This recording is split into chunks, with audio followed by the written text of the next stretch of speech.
Hi everyone, welcome to another episode on Behind Closed Doors. For those of you who are watching this for the first time, my name is Ryan. My high school mates call me Reds. People who know me call me Reds. And this is your first time.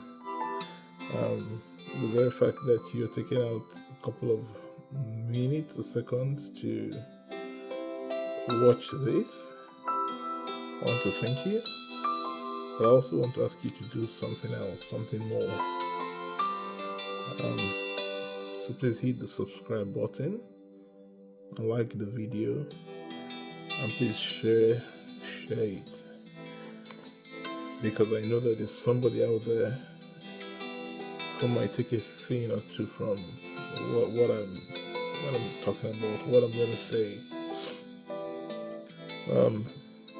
By way of introduction, this YouTube channel is a platform where I'm going to be sharing my story and how I live with dystonia and my clones. How I navigate life, with it. I'm also going to talk about real life issues, like dating, marriages, relationships, parenting.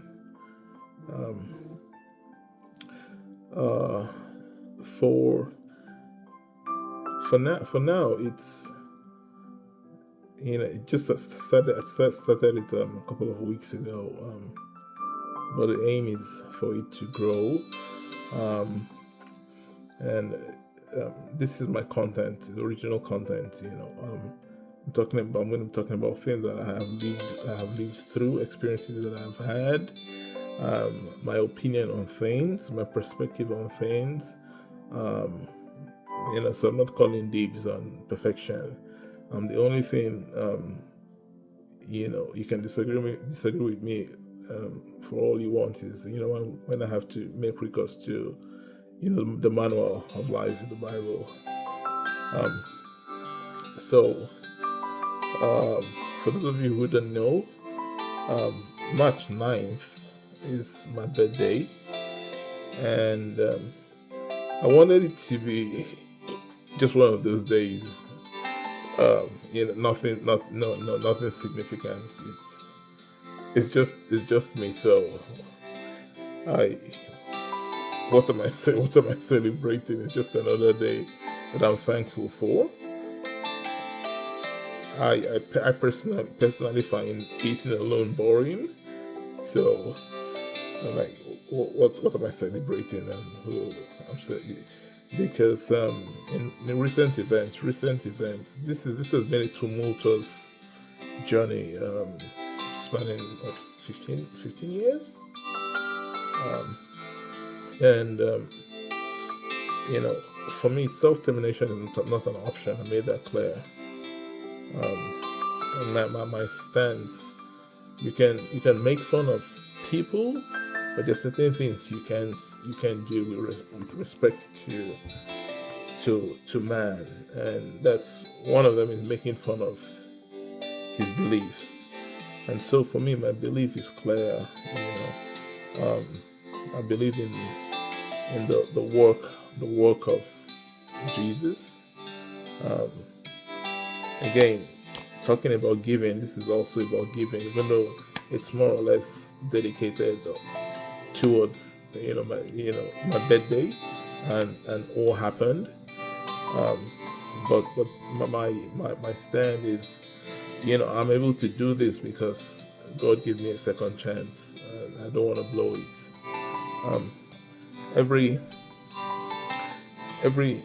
Every life has a purpose to it, and when the purpose of your life is not known, then abuse is inevitable.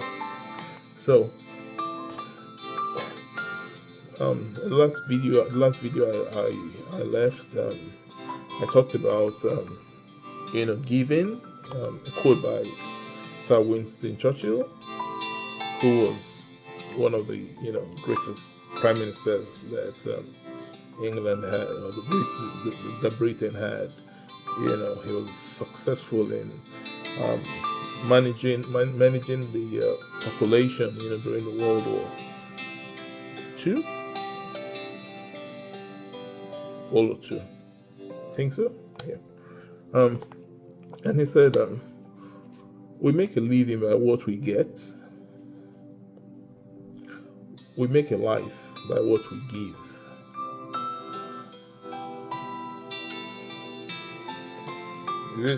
Does that make sense? Make a living by what we get. We make a life by what we give. So, my opinion about giving is this: I would always give. It's not how much, because money is a tangible thing. Yes, money answers all things, but money cannot get you everything. There's some things money just can't get you. Money can get you happiness. Money can get you love. Nah. So why focus on that? I'm going to be sharing some quotes about giving. Some of these things that I live my life with. Growing up, I was raised in a Catholic home, and my dad we had this book that would read. It had 365 pages, and so we'd read every day. And growing up as a child, my dad would wake us up with the lash of the cane. And I look at today's generation. You wake up a child, and then you have to go like 3 times. Are you still sleeping? And this would resonate with people of my generation. When you're woken up with a cane, sleep would go so fast that by the time your feet touch the bed, you're as awake as you can ever be. And so the lash of the cane would wake us up, and then we would have morning devotion. We'd say the rosary, and then would read it. It was a book. It was a book titled "Just a Moment, Please" by J. Morris. It was a collection of philosophical sayings. And if I ever had a role model in my life, I would say my dad, because I saw my dad work really hard, break the shackles of being poor, go ahead to be successful in his career as a telecommunications engineer, and his work ethics were just off the chain. I know times when I would go with him, and he would get so carried away, working, that he would actually forget to eat. But it's I still have tons of this stuff, in my head. Like I said, March 9th, it was supposed to be an ordinary day, but you guys, many of you didn't let it be, and so I want to thank you. I'm just going to trade some of the quotes that matter to me, and refer to giving, because giving is such a broad topic. And my prayer and my appeal to you is subscribe and like and share. For now, subscribing to this channel is free. So let's get in. Let's make these small beginnings noteworthy. Because there's somebody out there who needs to hear what I'm saying. And Frank, survivor of the German Holocaust, went through paying like no other person. At the age of 8, she watched her parents dragged off, and her siblings, and she never met them, concentration camps and all that. And she said, no one has ever become poor from giving. Now, recall from the last video, I said, I referred to Proverbs 11, 20, 24, 12, Proverbs 24, 11, and one of them, it says, there's he that withholdeth withholdeth more than is right, and that person tends to be poor. Now I'm just trying to use contemporary English. It says, so it's not bad to save, but the Bible says, you withhold more than is right. So there's a right amount. And then when we're in the era where it's all about status, people are living lives that they cannot afford to fund, just so to meet particular society, particular category, and it's just absurd. So nobody has ever become poor from giving. Nobody. Acts 20:38 says it's more blessed to give than to receive. We want to talk about how does God look at giving. Okay, let me throw in another quote by Mother Teresa, who I believe received the Nobel Prize, which touched many lives, cut across all kinds of religion. And she said this: it's not how much we give, but how much love we put into giving. So it's one thing to give, it's another thing to give because you want to. Okay? And again, Francis foundation in the Bible, God loves a cheerful giver. And so when you give and you just give in, because everybody's giving, then you actually lose the blessing that comes with that gesture. And it's something that you continue practicing and all that. But giving is sacrificial. It's sacrificial. So thank you because many of you gave, and that's why I'm here. That's why I'm making this video. Money answers all things. I said it before. But many of the gifts I received on my birthday were the calls, the text messages, the WhatsApp messages, the messages from Facebook, messages from Instagram, from all over the place.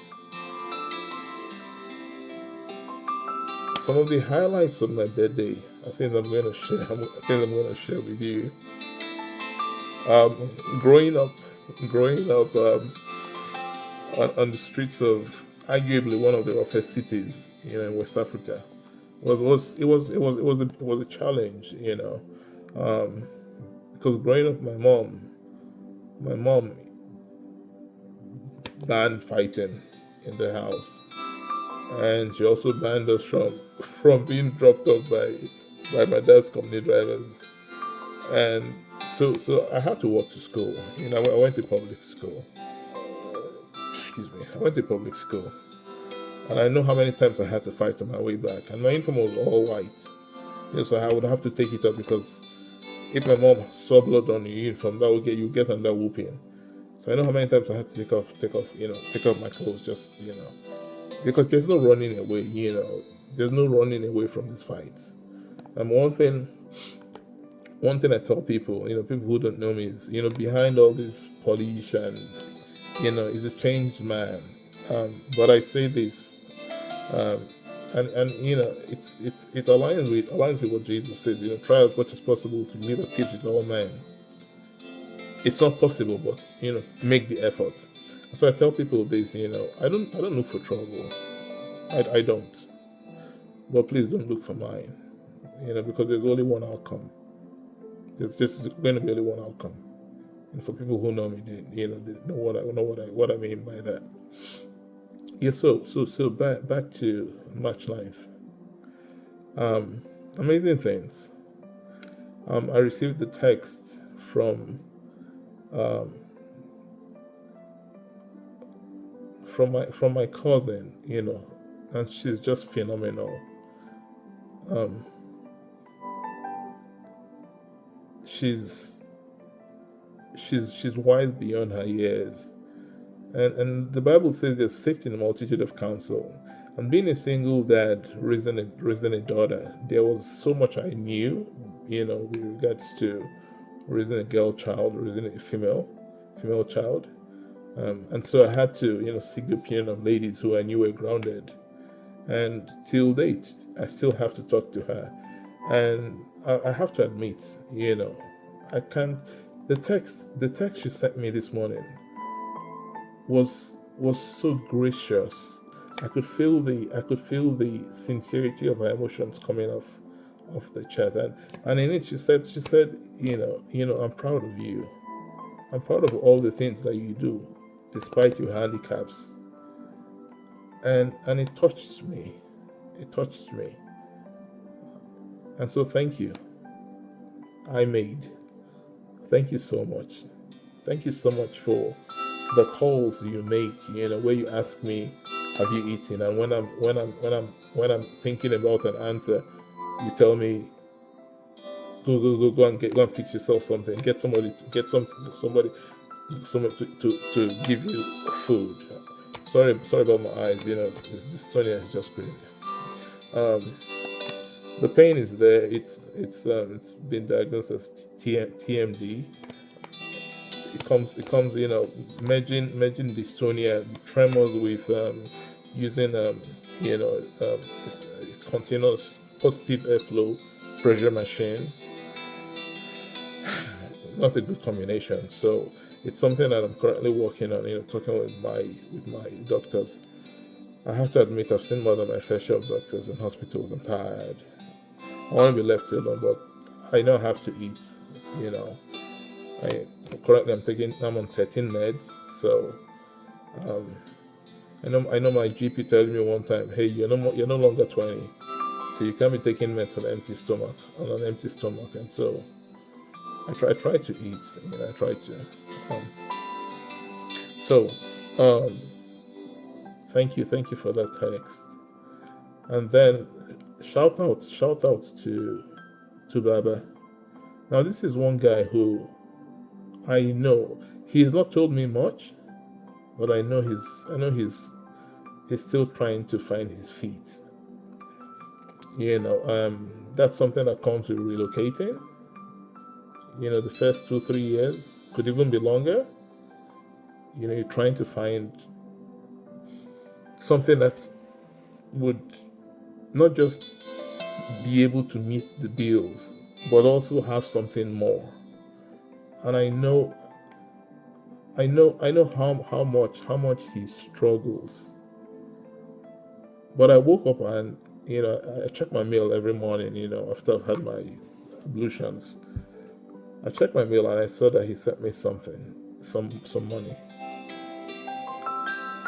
Now this guy is so is he's so different that I don't like telling him stuff, because whenever he hears anything, he always sends something. And I'm again the emphasis is not on the amount. The emphasis is on the intention. And so he sent me something and he said, "Happy birthday." I can't remember the last time I spoke with him. Recently spoken, um, because he still does this night this shift thing. Um, and then he's standing on his feet all day, but yet he had time. And his birthday is, I think, a day before mine, and I didn't even remember. I didn't even remember to send him anything. And this guy, like like my daughter would say, unprovoked, sends me a gift. So funny thing is that I'm yet to pay rent for this month. Um, so It's not too late, okay? Uh, but this video is just to say thank you to many of you. For one, I'm thankful to God because if He didn't give me, then I wouldn't be here talking to you. If He didn't give me the air in my lungs that right now, I wouldn't be talking to you. If He didn't give me the opportunity to welcome a new day, I wouldn't be speaking with you.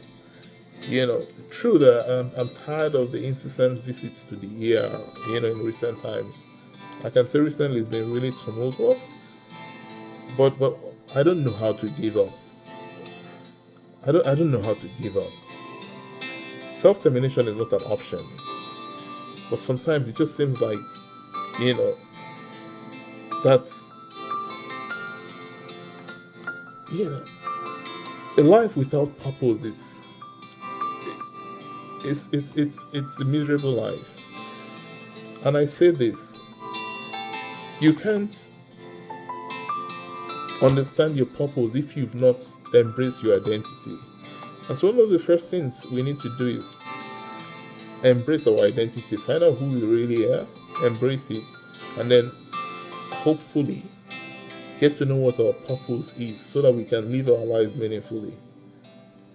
That's my take. That's my take on living. Whether you're incapacitated, bedridden, mobile, fully, whole and hearty, we all have issues. We all do. We all do. But how we circumnavigate them is what makes you different, or what makes me different.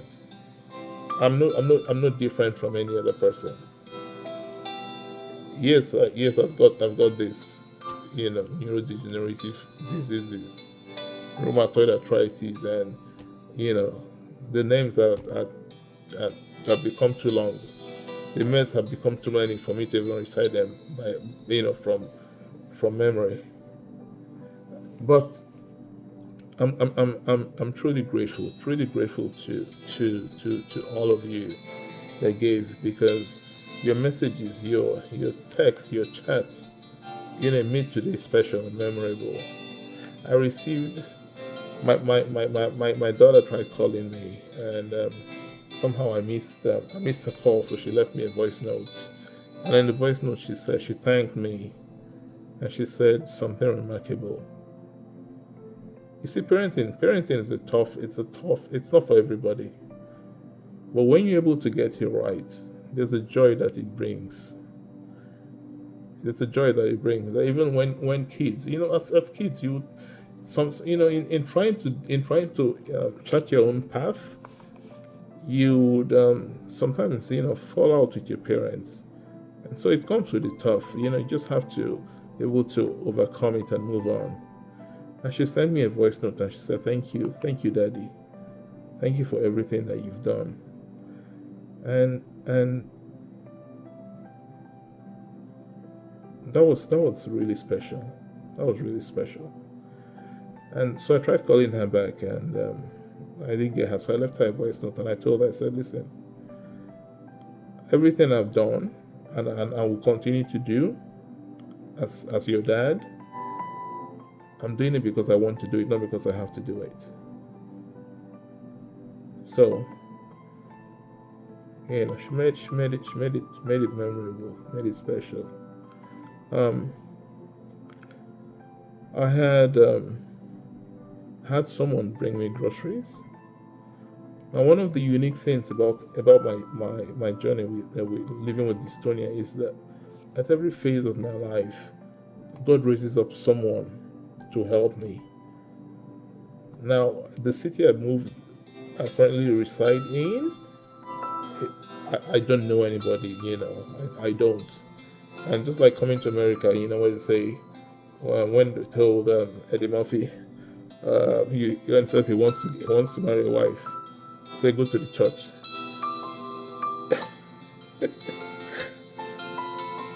That was back in the days, okay. How did I meet this man? I went to a church. I googled up, just like while I was in London, after a period of trying to gather myself together, I googled up, church close by, and I only had money. Okay, no, so it's gotten to a stage where I can take Uber on credit, just one ride, and I took it there, and I told God, I said, I don't I don't have the money and I cannot walk back. That's not an option. I said, so please provide someone. And so after the sermon, this man walks up to me and he stops and he introduces himself. And he's elderly, he's in his 70s, which is something that's baffling. I don't know what it is that people see in me that attracts me to them or that they want to be around me, but I believe it's good and I believe it's God. So, and he approached me, he sat with me, and because it had been a long time, after COVID, I've been doing online because every day it's not every day I can go out, it's not every day I can go out because just dressing up it's an exercise, it's tough. There are things people do and they just don't even think about it. I have to think about it. I have to think about, how do I get off the bed? Can I get off the bed? Things like that. And so he comes and we start talking, because when you fellowship with others, there's something about it that brings out the beauty in Christianity. I always say Christianity is not a religion; it's a lifestyle based on faith. Now, I don't know. There are certain things you don't play with when it comes to relationships or people. Never make fun of a man's faith, what he believes in. Never. It's not important if he believes in, because we all believe in something. We all believe in something. I don't care if it's a piece of rock. I don't care if it's a stick. I don't care if you believe in the Big Bang Theory. But we all believe in something. I believe in Jesus. I believe he's the one that's made it possible for me to still be alive today. Because if I begin to share some of my stories, which I will do eventually, you'll be shocked. Again, I'm not calling dibs on experiences. I'm just sharing things that are unique to me. And so this content is original. It's my story, and I'm delighted. I don't know how much. I keep on saying that, not to evoke sympathy, but it's the truth. I don't know how much time I've got, and so I'm trying to utilize it the best way possible. And so he sits with me and introduces himself, and I cried during the service because I had, come again, met with God in church, and listened to a message that seemed to be, particular to my current situation then. And ironically, he had lost his wife for 40 years, I think the year before. And so I could see that he was still grieving. And so it was like, we had something in common. And at the end of the day, he was like, where do you say I won't drop you off? And so that was an answer to prayer. And he pulls up. Now, when I got to the church, it's fancy church. I don't like mega churches. This wasn't a mega church. That was a fancy church. In the car lot, there were over 150 like really flashy cars. And this man pulls up in an SUV. I don't know if it's a Jeep car, I can't recall. It was so old that there were no cigarette lighters. There were no places where you can plug in your USB cable to charge your phone. That's how old the car was. And then the AC wasn't even working, so we had to drive. But the bottom line was, I had somebody bring me home, and since then he's been a constant source of assistance. Um, Today I had one of an organization reach out to me. I had reached out to them, to talk about the my rent situation, and so this is my opportunity to give a shout out to Family Promise. Um, Thank you so much for what you do, because your acts of kindness, um, they help families like mine or individuals like me. So thank you, Liz. Thank you for being exceptional. Yeah. So they had sent me an email saying, yeah, we can help you with Pat. And so I called my friend because he said, how are we going to do this? He's retired. He doesn't have money like that. And I said, I'm just going to trust God. Um, again, I want to reiterate that um, the church is not what it used to be. And so I was asking him. So I went and picked up her payment and made it, and it's still remaining. Oh yes, with regards to my birthday, I'm still, like I said, apart from the chap who sent money, um, thank you, Baba. I didn't receive anything material. I didn't receive anything material. But what I received was just a torrent of well wishes, from Facebook to Instagram to WhatsApp to text messages. I haven't heard from most of my siblings. But the very fact that I crossed, in the course of your thinking, you thought about me. It's an honor. I don't take it granted. I don't take it for granted. I want to thank you. I want to really, really thank you. So back to I'm talking with this chap, and I said, what do you think? Because it's his home church. It's the church he's been attending. It's the church his wife was attending for when they met.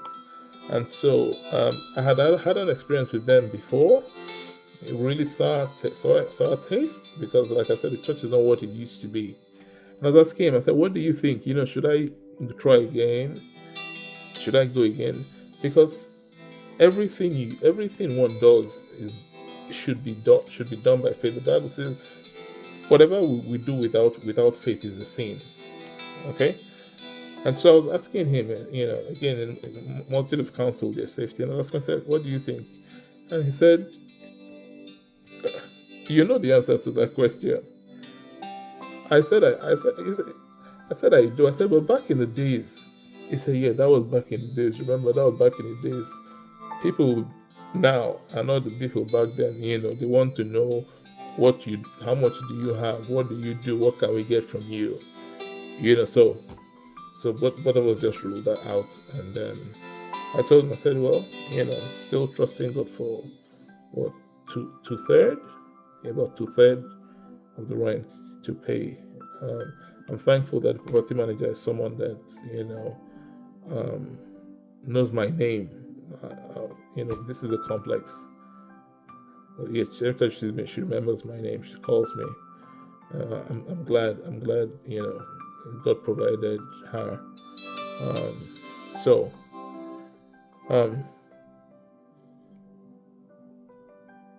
The window for gifts. I mean, yeah.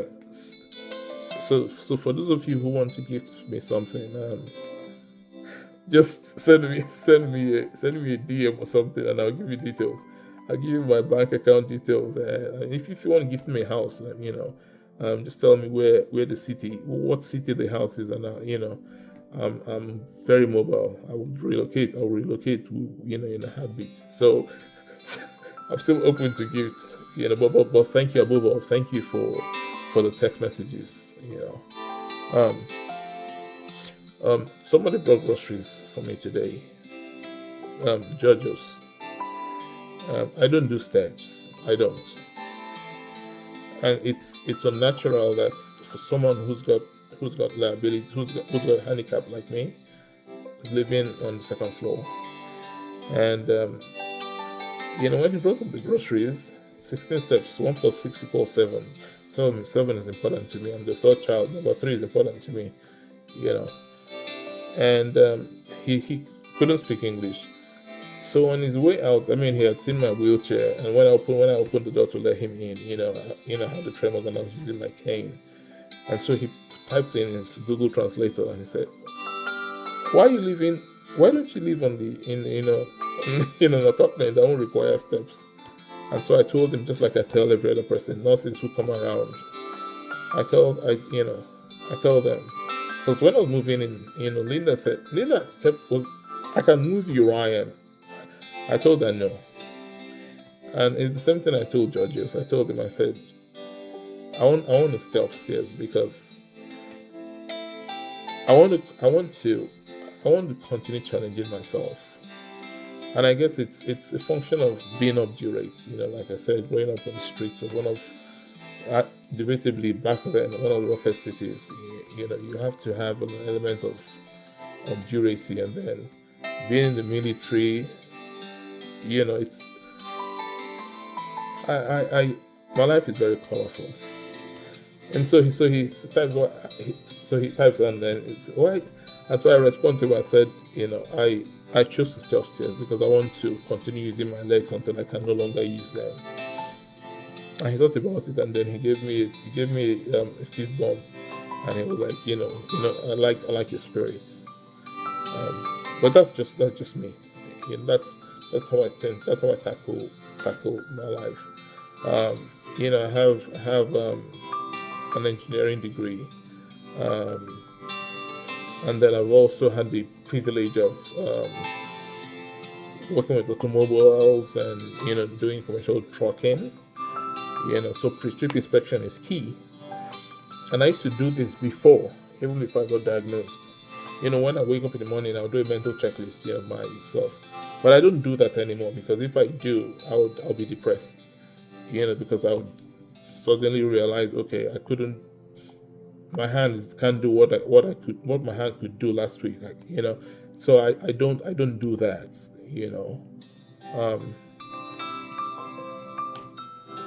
And I'm thankful for the doctors and medical team that he's provided me with, because they push me, and I didn't really realize I would need a CPAP machine until I was told to do a sleep study.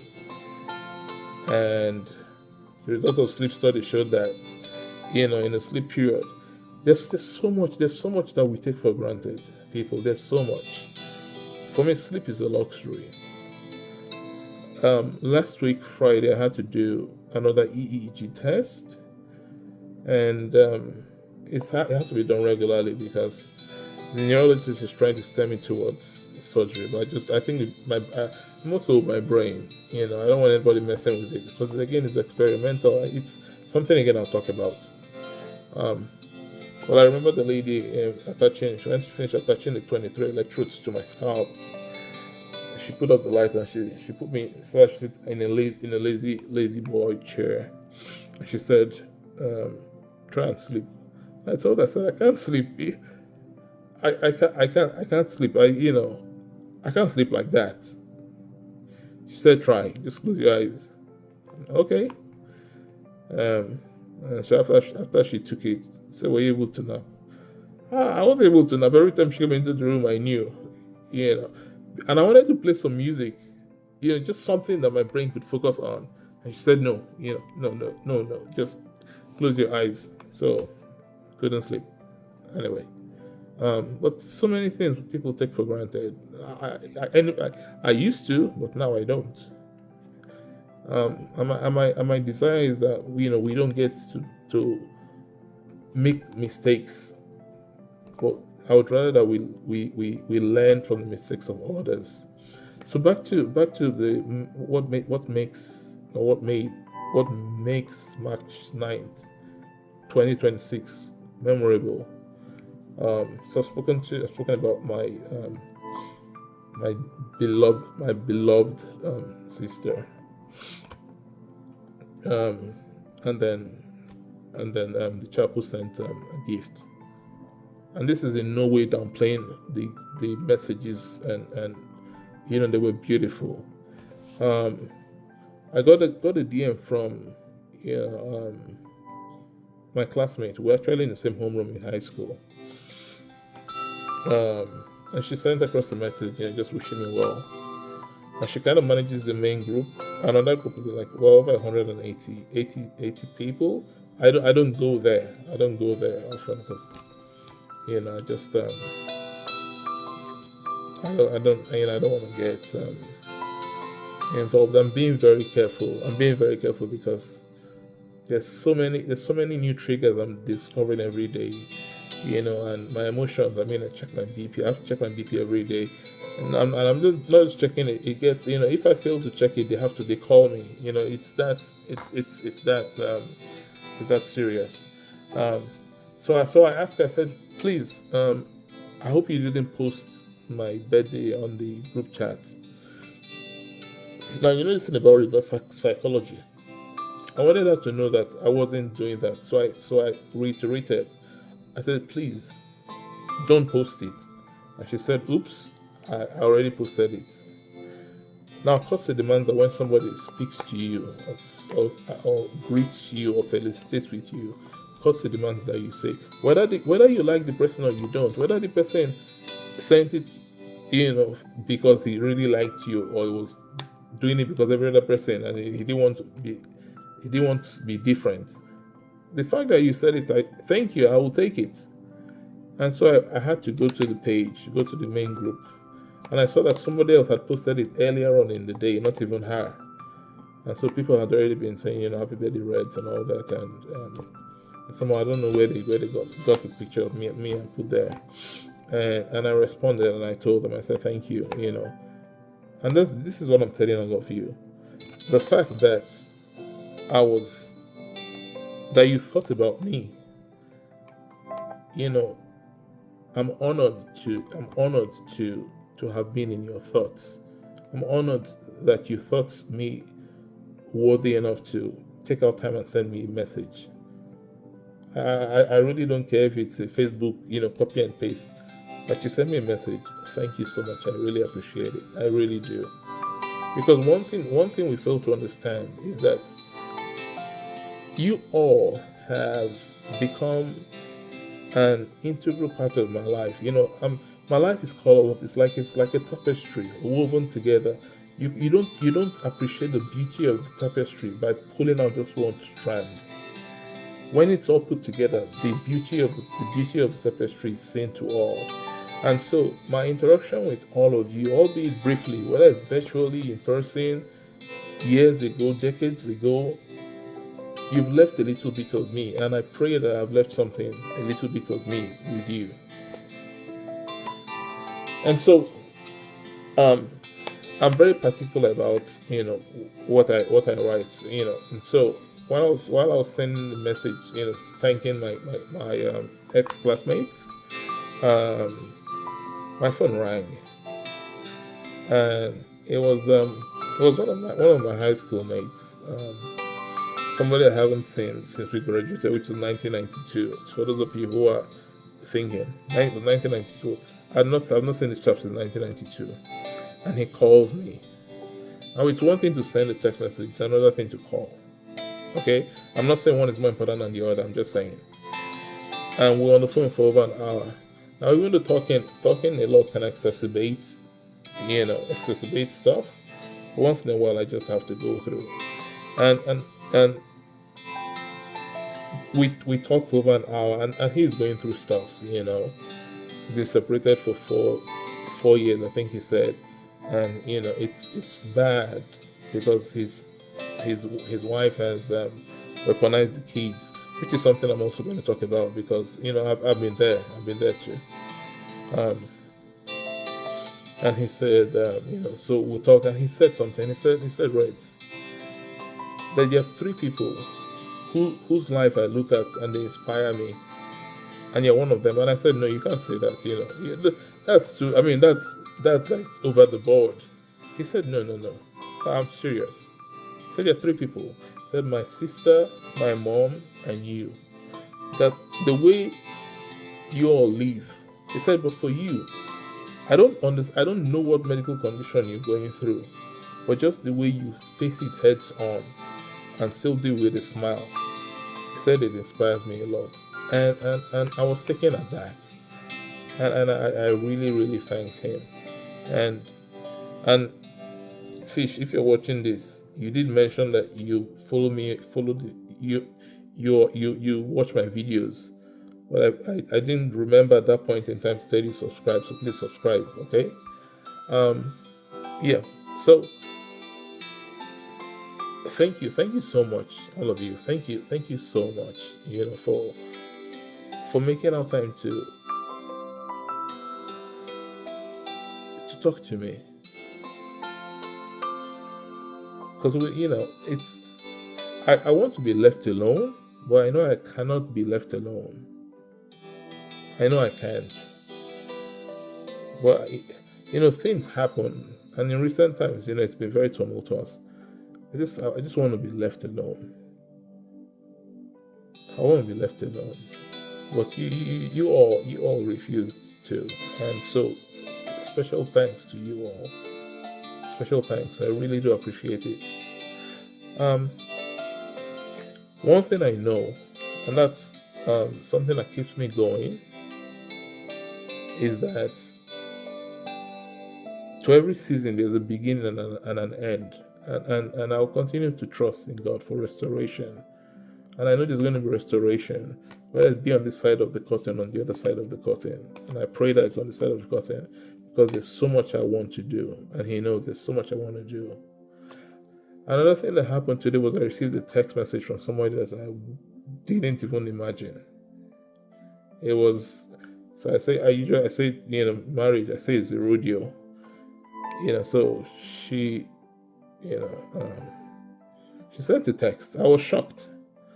She sent a text, and I responded to her. I told her, I said, I appreciate the courage it took you. I appreciate the courage it took you, to reach out to me, but I hope you're doing okay.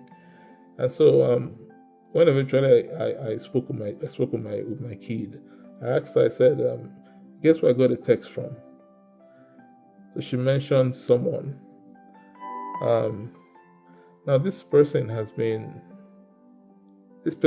was of immense assistance and support to me. Few times I was in the ER, she would call and she would spend time with me, even though it was virtual. But for some reasons best known to her, maybe she became, I hope she gets to see this, because she's joined the group of people who don't take my calls anymore, and it's fine. You can't be with everybody. But thank you for the time you spent. I think I must have missed when she became a queen or something. And I remember the movie of the life of Ray Charles, and one of the songs he wrote. And that's why I love music.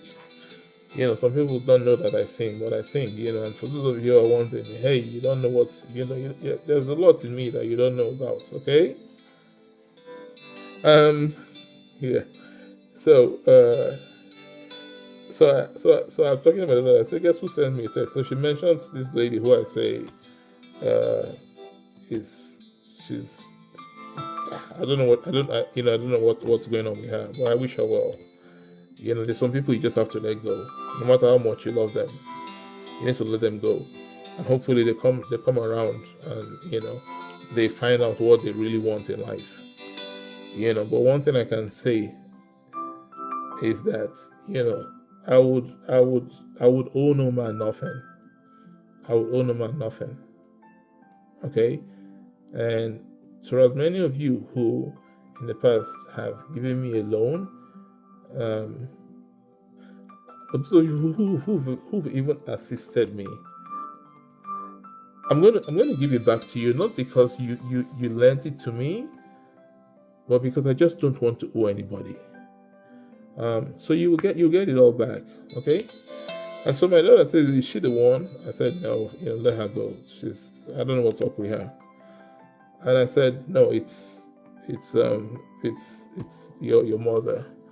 And she said, "What?" I said, "Yeah." And she says, "You respond to her?" I said, "Yes, I did." She's like, "Okay," you know. Um, so yeah, that's aside. But thank you guys, thank you for everything. Okay, thank you. Um, just to wrap it up, I remember the words of Maya Angelou. Okay, with regards to giving, she says that I have found that among its benefits, giving liberates the soul of the giver. So there's so much tied to giving. I mean, let's look at the miracle of the feeding of the 5,000. This was, like I said, my mom attended culinary school. That's why I'm comfortable in the kitchen. I used to, not anymore. So I know what it means to make bread.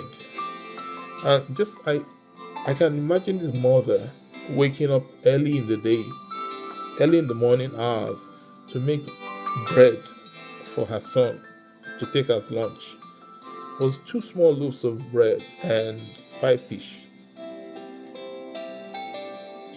And that was what the disciples got. That's what he offered up. So that's giving has to come with sacrifice. This boy could have gone somewhere off and eaten it by himself.